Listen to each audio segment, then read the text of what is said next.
And I remember in the villages during the war, there's no Tai Chi class, no Tai Chi school, but people were doing something with their body before the day begins. That's how Tai Chi began. Before we put a name on it, it's how people wake up, body, mind, and spirit. Even if you don't even use those language, you know in order to wake up, you have to be totally there to be a whole, effective human being alive every day. Welcome to Voices of Esalen. I'm Sam Stern. My guest today is Chungliang Al Huang, philosopher, dancer, Tai Chi master, and one of the most important and enduring teachers in Esalen's history.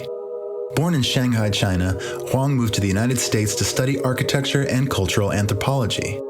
In Los Angeles, he fell into a career as a professional dancer through a chance meeting with Sammy Davis Jr.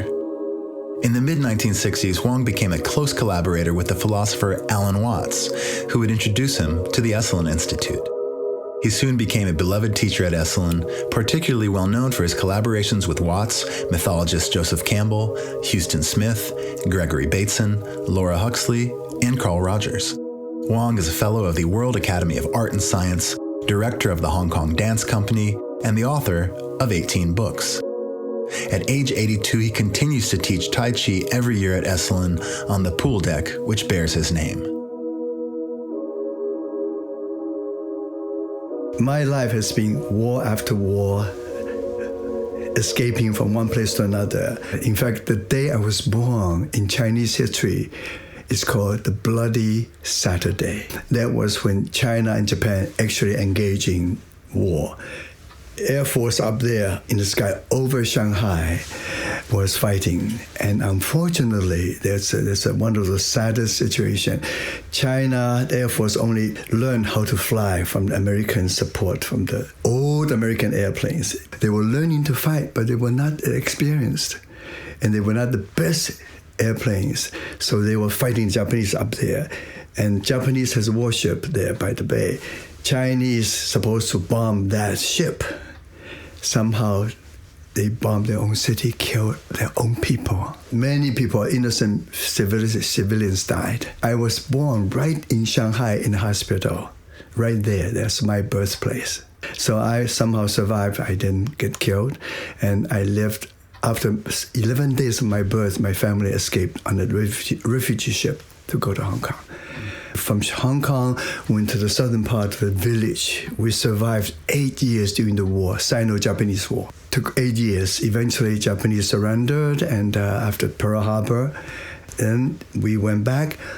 My father went back to the capital, continued to be in the government. I was 1949. I was 12 years old when we went to Taiwan. So I finished high school there, and then college. I came to America to study.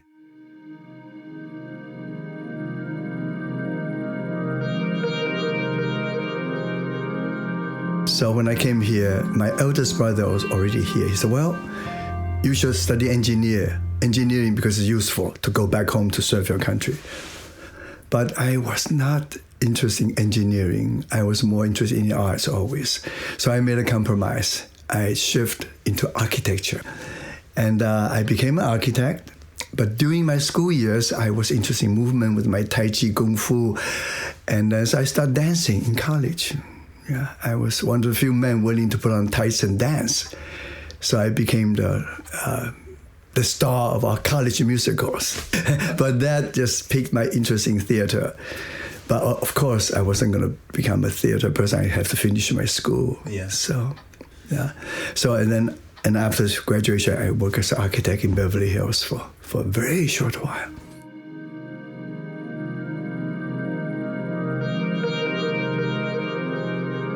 And my colleague one day said, I have a new car. Would you like a ride? I need to pick up my girlfriend in the North Hollywood dance studio. I said, oh, sure, I'll take a ride with you. So we took the ride to North Hollywood. I still remember it's a place called Morrow Landers Dance Studio. And we were waiting for his girlfriend to finish her ballet class. And I was standing in the hallway, and suddenly I heard this noise next door rehearsing. I recognized him. Sammy Davis Jr. He looked at me, he said, hey, I need a Chinese. Can you dance? I said, of course I can dance. So he taught me the Times Square steps, and I learned it. He gave me another routine. I learned it. He said, wow, you're good. Go on tour with me. Rehearsal begins Monday. And I said, wow, you're great. I'm a fan of yours, but I have a job. I'm an architect. He said, oh, quit your job and come with me. That, in a way, turned my lives around. I went to work Monday morning, and I said to my boss, Victor, I said, guess what happened? I told the story. Victor says, you're kidding? He's my favorite performer. You go with him. I keep your job. I went and rehearsed and toured with Sammy for 7 weeks, actually. But I didn't go back to my drafting tables. Yeah. What was it like being on tour with Sammy Davis? Did you go to Vegas? Oh, well, first we opened in Hollywood. It's on Vine and Hollywood. And we opened there, and we went on to San Francisco and at the Gary Theater, and then we went on to Las Vegas at the Sands Hotel, the legendary Sands Hotel with the Rat Packs for 3 weeks. Altogether, 7 weeks. They went on to Palladium in London, but I was still with my student visa, so I couldn't go. So I had to go back to school. Another love is cultural anthropology, to continue and bringing the East-West culture together with mythology and anthropology. And I also began to study dance. And I was seriously going back into dance and combine my Tai Chi Kung Fu background with new dance techniques.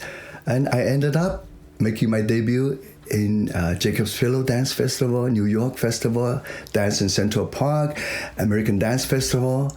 I formed my own company. For a short while, I was successful. I was Dancer of the Month in Dance Magazine. I'm going to ask you another question about your evolving work in the theater and movies. I had a song queued up for you. Really? Yes. Violins and trumpets and drums. Oh my Do you know God. this? Chop Suey. Chop Suey. Tell me about Chop Suey. Oh, well, that was the song in the movie I was in. I was a featured dancer. And in fact, I had a special featured part in the number called Chop Suey. And the music there, Juanita Hall, she was the original Bloody Mary in Broadway show, South Pacific. She's actually black. She's half black. So they made her Chinese. Those days, very few Asian performers. You have to use anybody look halfway Chinese.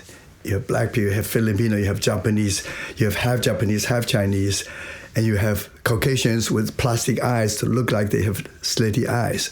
So that was the era. In fact, it's quite racially not quite right. It's embarrassing, but it's fun music. It was fun for me. Yeah. I watched Flower Drum Song on YouTube, and I picked you out, and you had a great solo. Because I was in 4 numbers. You may not realize the one with the glasses chasing the maid in Dream. That was me too. It was a pantomime number. Oh, nice. Yeah, in Sunday, I had glasses on. I had a beautiful silk suit. And had a cane chasing the French maid around. So is this after the dancing in Sammy Davis Jr.? After Sammy. After Sammy, some of the dancers were Hollywood dancers. It was new for me. I left architecture, just have a fling. I had a fling. And they said, listen,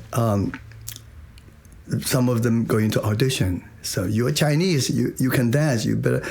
Flower Drums are auditioning for the movie. So I went with them, and I got the part. So. Yeah. And did you think you would continue to be in Hollywood films and pursue this career? No. I wish I could, but at that time, to get a good part in China, in Hollywood as Chinese, either you're a waiter or a laundryman or restaurant owners, and nothing substantial. Right. Yeah. Or Japanese kamikaze pilot. If I do that, my father would disown me. Absolutely. But my life began to open up when I came to Esalen. That was more than half a century ago, and I discovered a whole new world beyond the academic, artistic world. I was happy in it, but I realized there's a much bigger window. At that time, American culture, American consciousness was reaching outward. Everybody went to India, went to Japan. China was not possible at that time. But China was the lineage for Zen and for all this early Buddhism and Taoism, which everybody was studying. And I was prepared, and I grew up with it. So Alan Watts invited me to teach with him. I was a professor at UCLA, and one of my students' husband was an Alan Watts follower. And he said, oh, you should meet Alan Watts. And Alan Watts had a seminar in Santa Barbara at a place called Hope Ranch. And he said, well, come and meet Alan Watts one weekend. So I took the weekend to meet Alan Watts. Alan said, come teach with me. Alan has a thing about Asian people anyway. And of course he knew I had the background with all the classics. So he just picked on me on all the classics, Zen, Tao, teaching Tao Te Ching. And we had a good time, having fun. And he said, you should come to Esalen. And I said, where's Esalen?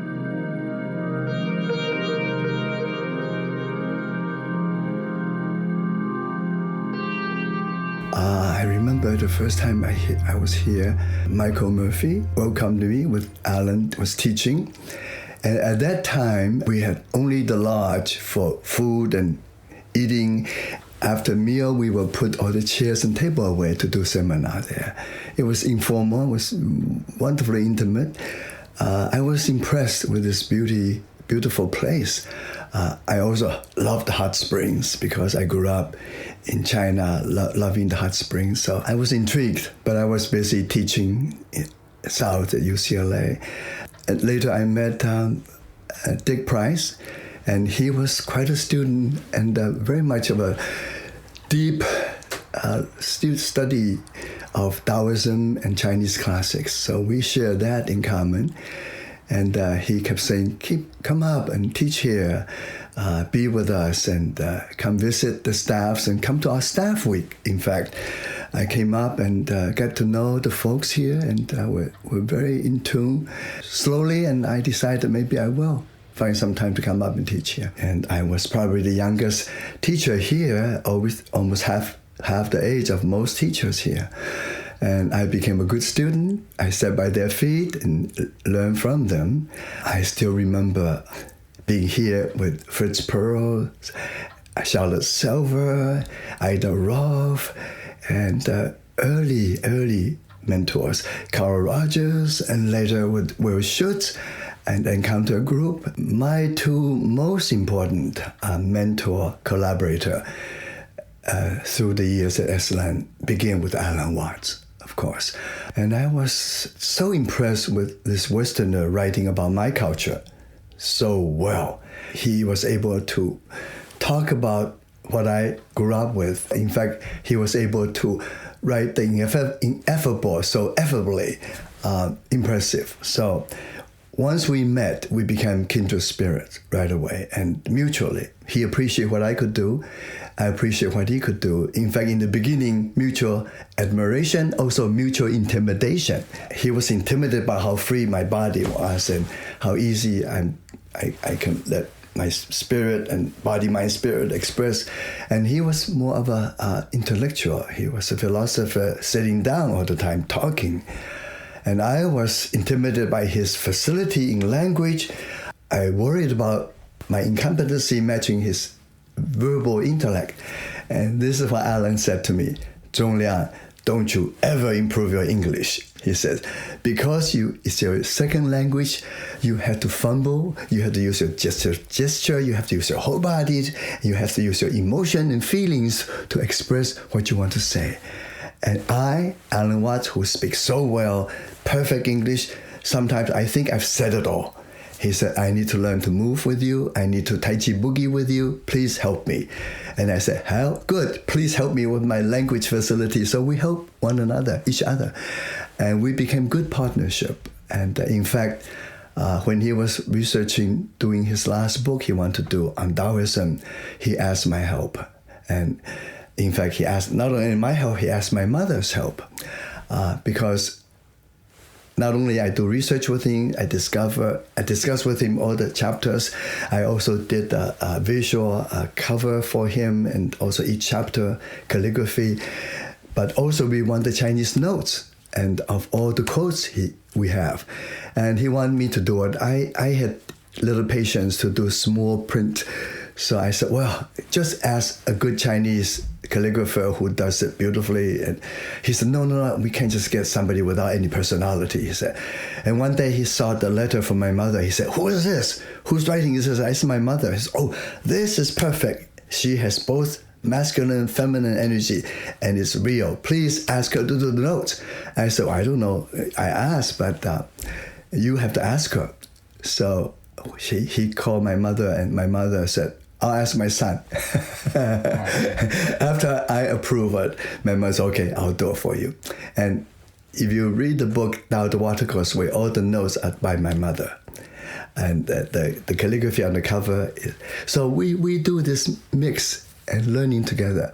The other story I love to talk about Alan Watt during that period, he loved calligraphy. He kept asking me to work with him, helping to get better. But he didn't start until when he was a young man. And I began when I could hold my brush. So I became a calligrapher, artist, and because I have practiced all my life. He was in the second, third grade level, basically. But he was famous. So he called me, he said, Chungliang, a gallery in San Francisco want to do an exhibition of my calligraphy. And everybody want Alan Watt's calligraphy to collect. And he was flattered, but he said, listen, I need to improve. Please help me. I said, Alan, your calligraphy is unique. It sounds like you have an accent. No matter how you try it, in the next few months before the exhibition, you won't look any better. And might as well accept being unique, okay? So he said, you're right. And many people collect his calligraphy. I still have 2 of his in my archive, in my River House studio. And it's unique. He loved it, it showed. But it's a foreigner trying to do Chinese calligraphy. And he and I share this kind of learning together. And in his way, he was such a guru and famous person at that time. He was willing to learn from me as I learned from him. That made the combination really work. Yeah. And the only sad part was he died so young. We were having such a good collaboration. He just left me and went on.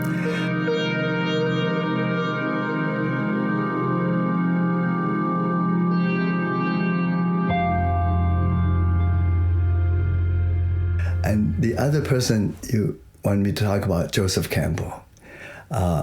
Joseph, another giant, and he was intimidating to me. But fortunately, he was married to Jean Erdman, the dancer from Martha Graham Company. And I knew that whole world. And Martha Graham, in fact, invited me to be in her company. And Jean was my colleague. I invited her to teach at UCLA many times. She was also a famous dancer.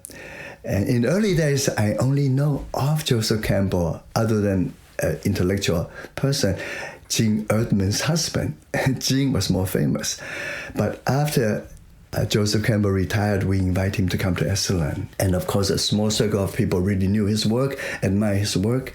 And his Hero with 1,000 Faces is a classic everybody abide to. In fact, everybody knows by now, George Lucas, because he read that book and inspired him to do Star Wars. Yeah. And Joseph started coming here, and we love each other's work. Alan Watt, in fact, put us together in the early days. And Joe said, let's do something together. I said, yes, we should, but we were both so busy. So we vowed to do something. We schedule ourselves on Joseph Campbell's March 26th birthday every year at Esalen. Because once we are in the catalog, we know we will make a point to be together. Yeah. For 10 years before he passed on, we taught here at Esalen on his birthday week. And it was the blessings of my life, because I could really sit by his feet, learn from him, share with him, and dance with him, and evolve and cultivate myself through his scholarship and his wonderful, wonderful learning, deep learning. And I was grateful. And of course, everything works both ways. In the beginning, there were two camps, the Campbell camp. Everybody want Joseph to talk. There's Chungliang Al Huang camp. Get up and dance. And both sides like split, duality, fighting. But by the middle of our collaboration, one day Joseph said, Chungliang, you're going to give the lecture on Kundalini now. I will teach the 5 moving forces. I get them to dance. You lecture. And by the time the two camps become one, I hope the people are not comfortable with their head, their intellect to be more open. And Joseph helped the people holding on to their intellect to be more comfortable with their body.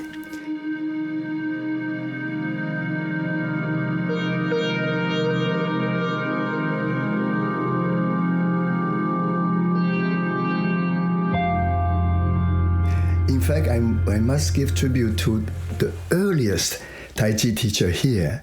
His name was Jia Fu Fan. He is from Shanghai, and same place I was born. And he came from a business family. He came here to be in success and Wall Street in New York. But deep in his heart, he was a hippie. He couldn't wait to join the Flower Children. So he quit New York and came to Esalen and volunteered to be the short order cook and Tai Chi teacher. And he used his abacus to do accounting. Briefly, he became very successful. People follow him. He taught Tai Chi here. And then so many disciples and took him away and gave him a house and worshipped him, and eventually he moved away. But he planted a seed for Tai Chi here. When I came, everybody said, oh, we got to do Tai Chi. Please teach us Tai Chi. So I began teaching here, and a part of my philosophical, cultural teaching, every morning we will do Tai Chi before breakfast and get everybody open up body, mind, and spirit all together, which is very much of a Chinese thing to do. In fact, we have an old film taken later in the, I think, 70s, right after Alan Watts passed away. And my first book was beginning to form based on my teaching here, Embrace Tiger, Return to Mountain. Alan Watts wrote the foreword for it before he died.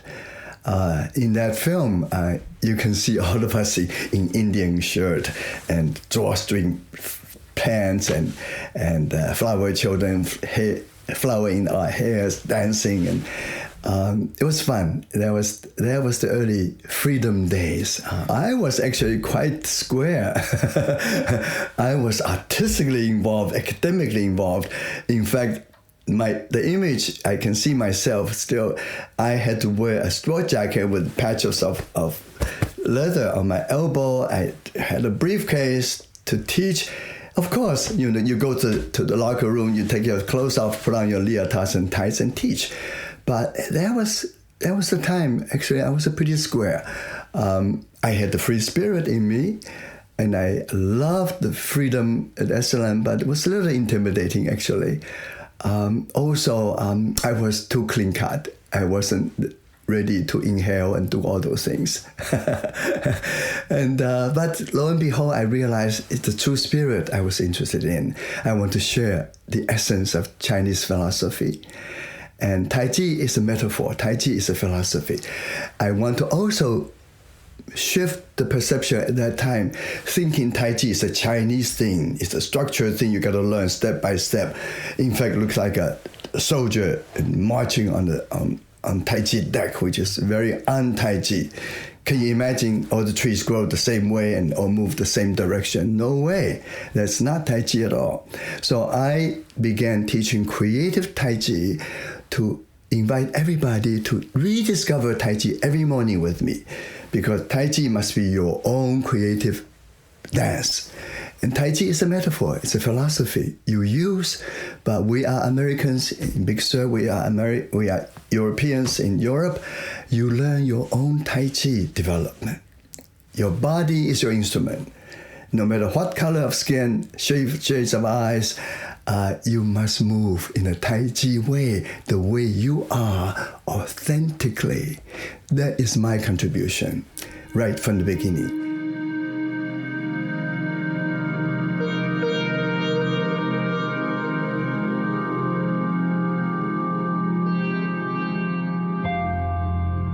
I remember teaching all the masseurs and people learning. I watched them getting so tired after 1 or 2 work with people because they don't use their planting, they don't use their legs into the ground the way Tai Chi does. So I taught them to plant their body into the earth, move their upper body in connection with the earthy body, use the whole body to move. And we used to call it Tai Chi massage. And many old-timers still call it Tai Chi massage. They pay tribute to me.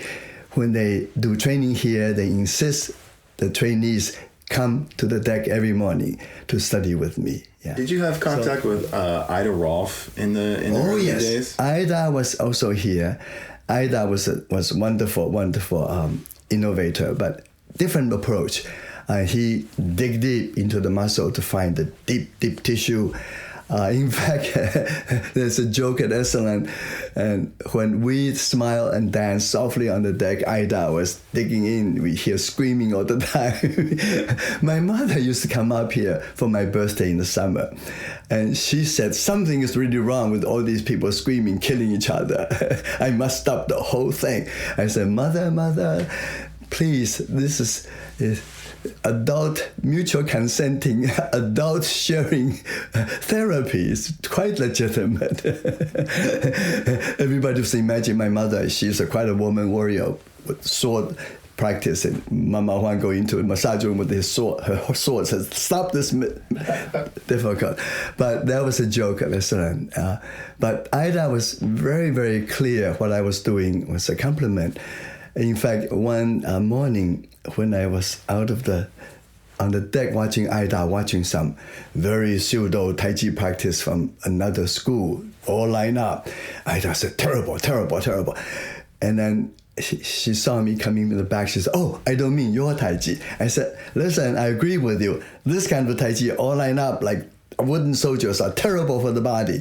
And that's not my Tai Chi. But we have to go through it. Many people want structure almost too much. They get themselves locked into a little box, quote unquote Chinese Tai Chi. My job is to get you out of the box and find your own Tai Chi.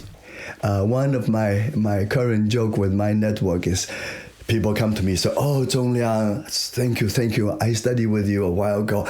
I study with you. I practice every day the way you taught me. And they look at me and say, wow, but you have changed. I said, of course I've changed. When did you study with me? Last year?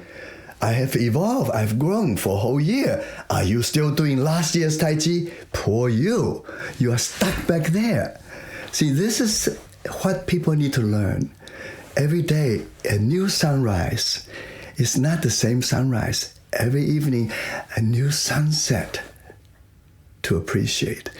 Every day is a new you. Every morning, I begin again. When you say, this is it, everything dies with you.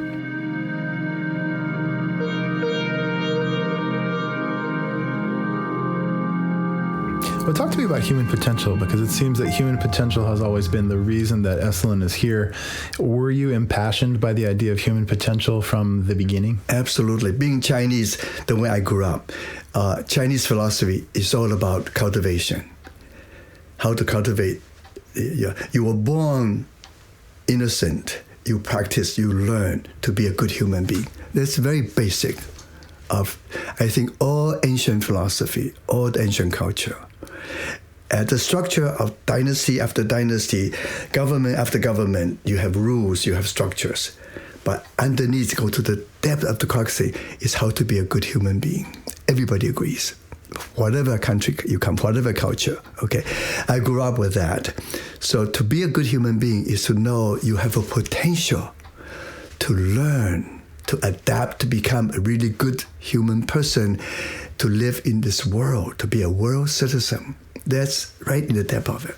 You know, one of the original seminars at Esalen Michael was saying, was related to Chinese-American relations. Yeah. And you came in mid-60s, partly, I think, to help facilitate the theme of East meets West and peace between East and West. Talk to me a little bit about how East meets West was central to Esalen at that time. When I came, it was just because the whole consciousness of American thinking. You know, of course, Michael went to India, and Dick studied Tao Te Ching. they are already opening to a different kind of consciousness through the East.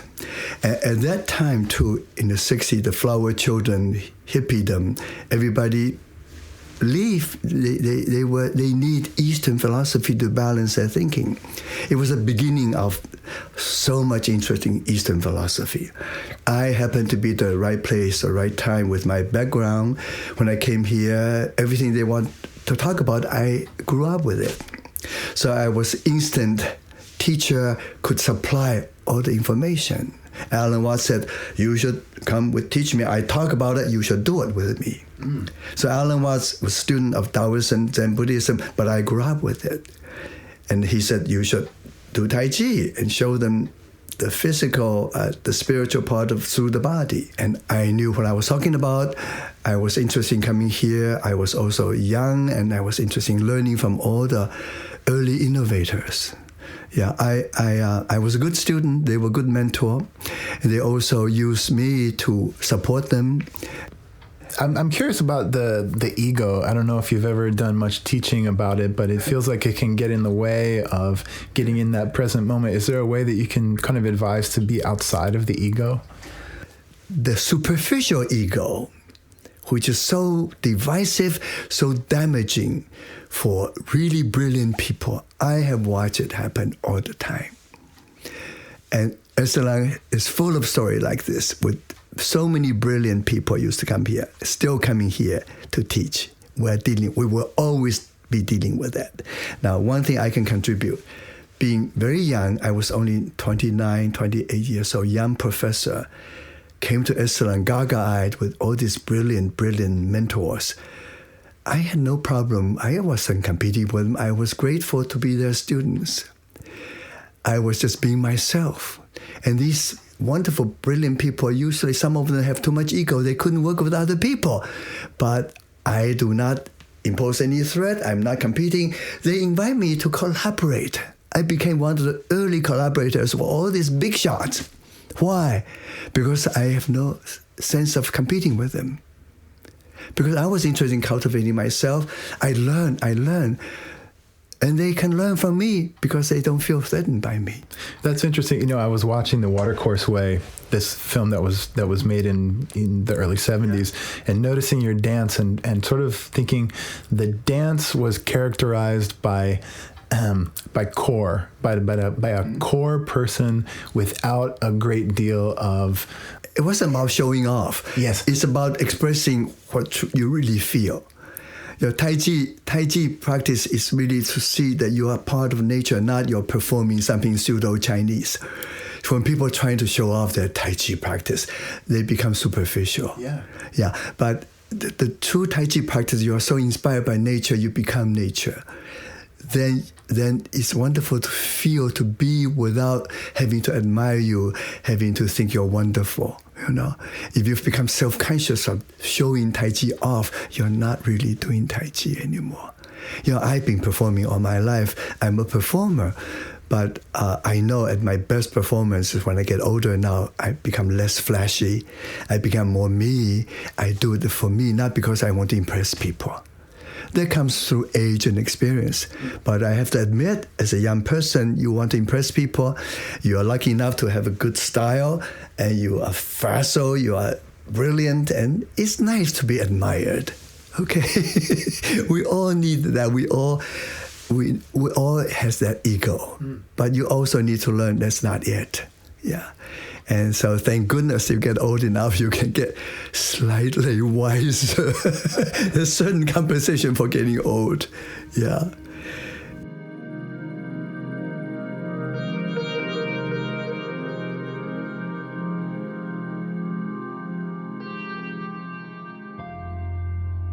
I mean, talk to me about teaching Tai Chi. What continues to make it dynamic and fun and interesting for you after teaching for many years? Because it's new every day. I tell you this morning, you know, and I was out there, and it was after all that rain, and the brave people showed up, and they said, well, some of them never done Tai Chi. They're just curious to meet the legendary Tai Chi teacher on the Tai Chi deck. I said, listen, I've never done Tai Chi before. This is my first day, first morning. You're the same as me. Okay? Now we have the same body. Open up. It looks like the word Tai. Arms open. A great human being is called greatness in Chinese. And you touch your dantian, hara, below. You say, ha ha ha. You have the symbol for Tai. Everybody said, ta-da! They open their arms. I said, you start doing Tai Chi now. This morning, I said, well, what is Ji? Ji means extreme, stretch.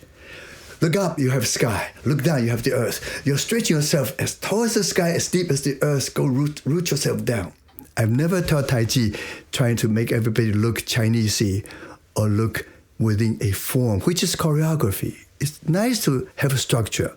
Every dancer knows, even though you know the choreography, when you perform, you have to do it for the first time ever.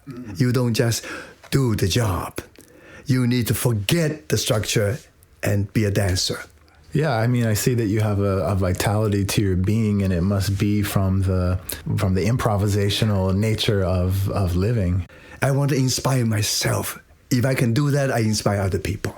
That's why I last this long. I'm still excited every morning. It's not old hat anymore. It's not been there, done that ever. Yeah, I'm real about my experience, and I can share that. I impart that to other people who do Tai Chi with me. I think that's why people have been coming for. This morning, somebody on the deck said, I took your class 40 years ago at Esalen. They're still coming. They still want to do it. One thing that's interesting about your contribution is that you're the true embodiment of the body-mind synthesis, which is such a big part of the human potential movement. Well, I was lucky. Being Chinese the way I grew up, we really believe in this body-mind consciousness. Yeah, to begin learning Tai Chi, Kung Fu, Qigong as a child in nature is so deeply instilled in me.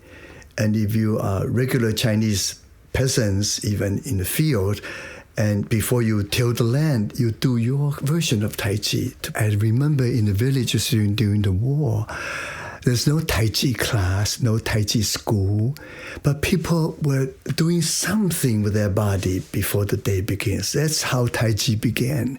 Before we put a name on it, it's how people wake up, body, mind, and spirit.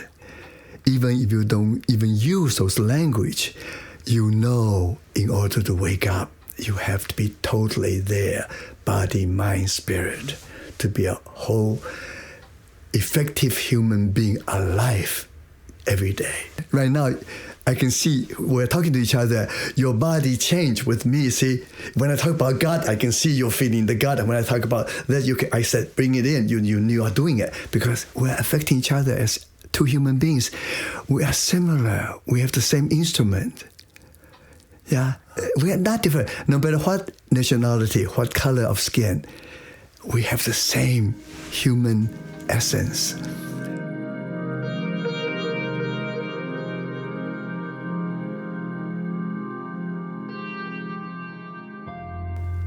I have to say, not everybody has a good fortune I have. I came from a family with nurturing parents and also scary parents because my father expect me to excel. And I was the one always picked out and get up and chant a classic poetry for Uncle so-and-so. Because you were bright. Because I'm bright, because he trusts me, but also you have to live up to it, but at the same time you have to really study, be sure that when you're picked and you can come through.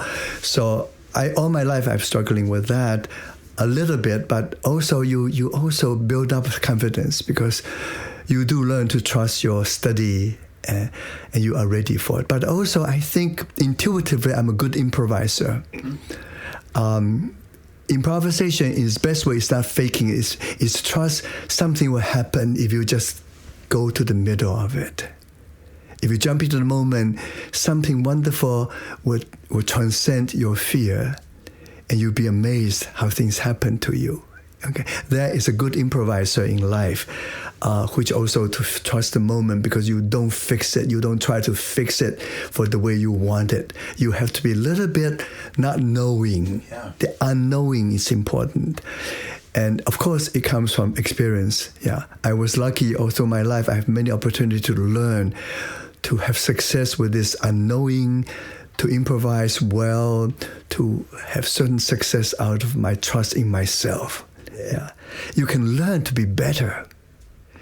When you become a performer, somebody always can do better than you. Somebody can kick the leg higher. Somebody can spin more pirouettes. You are not the best. But if you pick to do something, you will do your best for your part. So competition is not important. Is you compete with yourself. What you can be the best, you got to make it your best. You have to work at it. You have to have fun with it. You have to improvise with it. The combination. Just to work at it is no good. You got to have fun working.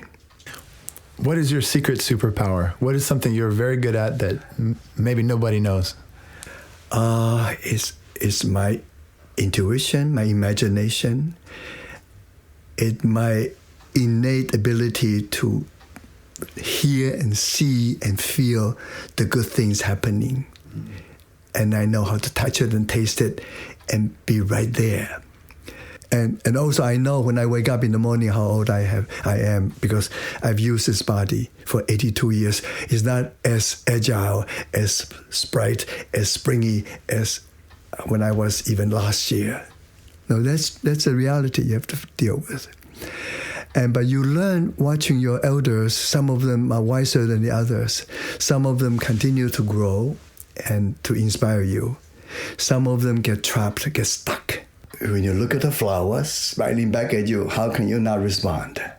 When you see the sunrise, even with a cloudy day, you know sun is behind it. And when you see a grass just pop up, even between a crack between bricks, you know there's life. You must feel the aliveness, responsiveness to nature, to others. Don't close yourself in.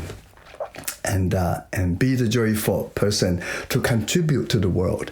When you walk into a room, you need to add some light, not to soak up other people's life. Okay? You need to contribute. Yeah. and bring the joy out of yourself and you will get it right back.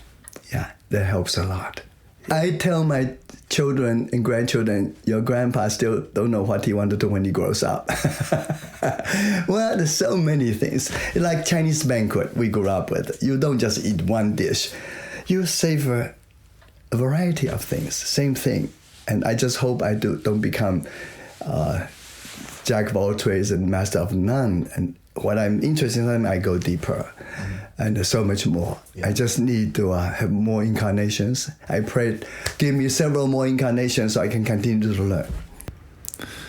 Al Huang, mentor, Chinese uncle, thank you so much for sharing your thoughts and your wisdom with us on Voices of Esalen today.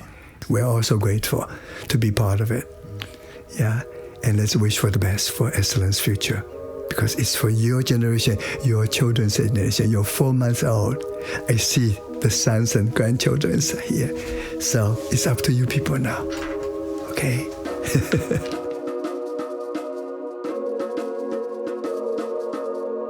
Thank you for listening to Voices of Esalen. Today's show is produced in conjunction with Cheryl Franzel, Lori Putnam, and Shannon Hudson. Our music is by Nico Holloman. If you'd like to hear more episodes, you can find us on Apple Podcasts, Spotify, Stitcher, Overcast, and more.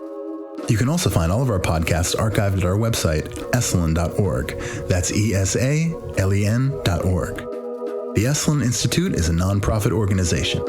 Programs like this one are made possible by the support of our donors.